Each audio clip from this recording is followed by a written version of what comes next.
अभी हम बात करने वाले हैं कि फ़ाइल ज़िला से फ़ाइल को कैसे ट्रांसफ़र करते हैं किसी अपने लोकल डेस्कटॉप से सर्वर में।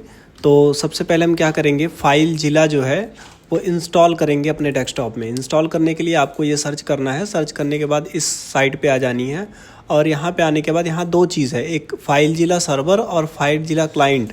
तो आपको सर्वर नहीं करना है, आपको क्लाइंट करना है। देखो यहाँ पे लिखा भी है pick the client if you want to transfer file.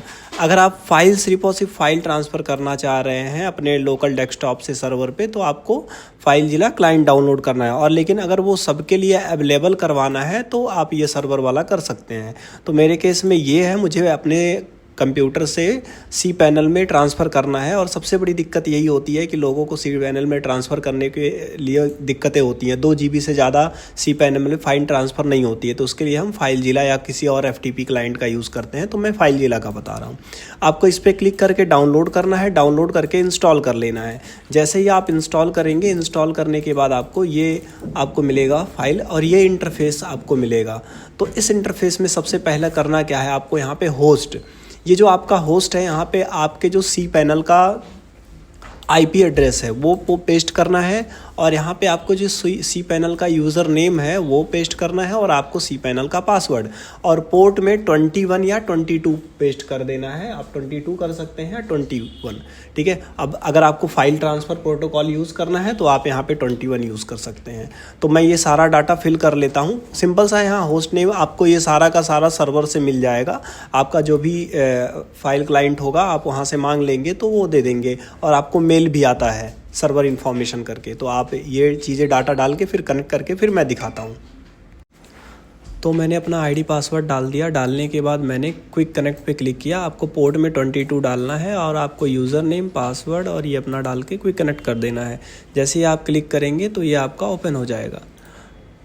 अब देखिए, अब इसके बाद क्या करना है, आपको कैसे फ़ाइल को ट्रांसफ़र करना है। ये जो आपको लेफ़्ट साइड में दिख रहा है ये आपके डेस्कटॉप की सारी फाइलें हैं और ये जो राइट में आपको दिख रहा है ये आपके सर्वर की फ़ाइलें हैं। जैसे यहाँ देखिए ये है ना, यहाँ पे क्लिक किया और यहाँ पे क्लिक करके ये पब्लिक HTML है, यहाँ पे डबल क्लिक करेंगे तो ये पब्लिक HTML के अंदर जो फाइलें हैं वो ओपन हो जाएंगी, ठीक है। अब मैं ये aryasamaज.site इसके अंदर मुझे फ़ाइल को ट्रांसफ़र करना है। तो मैंने डबल क्लिक करा, इसके अंदर कुछ फ़ाइलें भी पड़ी हुई हैं ऑलरेडी।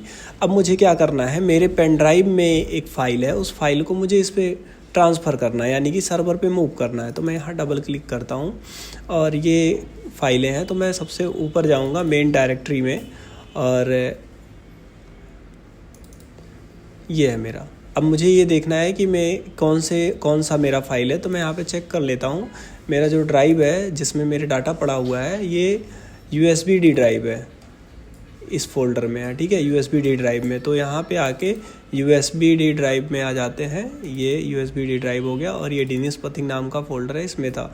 ये aryasamaज.site का फ़ोल्डर है। तो मुझे इसको अपलोड करना है इसमें। तो मैं क्या करूँगा, यहाँ पे क्लिक करके सीधा अपलोड पे क्लिक कर दूँगा, ठीक है। अपलोड करने के बाद ही जैसे मैं क्लिक करूँगा ये देखो ट्रांसफ़र होना शुरू हो गया है। और ये नॉर्मल जितना हमारा कंप्यूटर में ट्रांसफ़र होने का टाइम लगता है ऐसा ही कुछ टाइम लगेगा। और यहाँ पे आप देखेंगे तो 7.7 GB की ये फ़ाइल है, तो इसको थोड़ा सा टाइम लगेगा। और ये आपका फ़ाइल जो है वो प्रॉपर ट्रांसफ़र हो जाएगा। फिर उसके बाद आप उसको एक्सट्रैक्ट करो। आपका 10 GB का फ़ाइल है, 20 GB का है, 50 GB का है, नो मैटर। इससे जो है आसानी से फ़ाइल ट्रांसफ़र हो जाता है। तो ये सबसे बेस्ट तरीका है अपने डेस्कटॉप से और सर्वर पे फ़ाइल ट्रांसफ़र करने का। एक छोटा सा फ़ाइल अगर देखना चाहें ट्रांसफ़र करके तो कोई एक छोटा सा मैं फ़ोटोज़ वगैरह कोई हो तो मैं आपको ट्रांसफ़र करके भी दिखा दे रहा हूँ। देखो यहाँ पे ये है ना, यहाँ पे मैंने क्या किया, अपलोड पे क्लिक करा, ठीक है। तो ये देखिए अपलोड होके ये तुरंत यहाँ पे आ गया, ठीक है। तो ये हमारे सर्वर में भी चला गया है, ठीक है। तो इसको चेक करने के लिए मैं एक बार सर्वर को ओपन करके सर्वर पे भी आपको दिखा देता हूँ। तो ये मेरा सी पैनल है। सी पैनल के अंदर मैं आपको दिखा देता हूँ जो फाइल मैंने अपलोड करा है वो कहाँ गया है। तो ये मेरा पब्लिक HTML के अंदर जो है आर्यसमाज साइट, और इसके अंदर देखो मैंने ये, और ये देखो ये फ़ोल्डर भी अभी आ गया है, लेकिन अभी ये कितना 200 कुछ MB ही ट्रांसफ़र हुआ है। तो धीरे धीरे आप जैसे जैसे रिफ़्रेश करेंगे तो ये धीरे धीरे इसका साइज़ बढ़ता जाएगा। देखो 283 हो गया, ठीक है। तो वो अभी देखो 300 हो गया। तो इसका मतलब ये है कि अभी ये कुछ देर में ट्रांसफ़र हो जाएगा। फिर आप आराम से कोई भी काम कर सकते हैं। इतनी लंबी फ़ाइल को ट्रांसफ़र करना आपके लिए बहुत ही ईजी है। इसको आप पेंडिंग में छोड़ के अपना कोई दूसरा भी काम निपटा सकते हैं।